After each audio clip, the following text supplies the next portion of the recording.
How to create a Walmart account. Hey everybody, welcome back to our channel.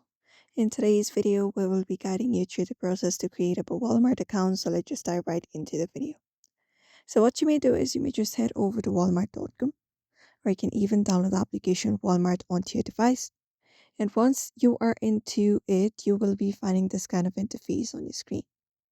Now, if you're on the website, what you may do is you may look out for the three horizontal lines in the top left corner, the menu, tap on it.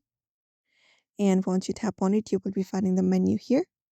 Now you may just head over sign in or create account option on your screen, tap on it.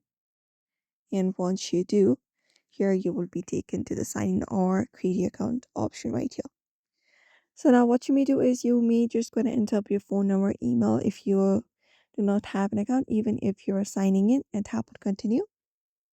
And then you should be taken to another page right here where you can continue the process of creating your Walmart account.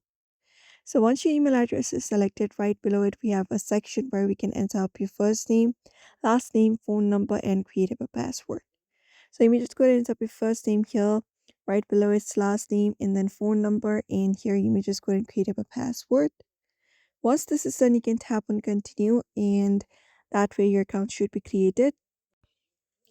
And then you should be finding a verification code on your screen. So you just need to go ahead and enter it. And once you have verified it, in how you can tap on this verify and create account. And then your account should be created for your Walmart. And that way you can just go ahead and access your Walmart application and go on and continue with the process of accessing Walmart. And that is it. So you may also follow up the same process if you would like to create your account. You may just go ahead and shop after that is done. So therefore, I hope this video was helpful. Give it a thumbs up and subscribe for more tips and tutorials, and we will be seeing you in another video.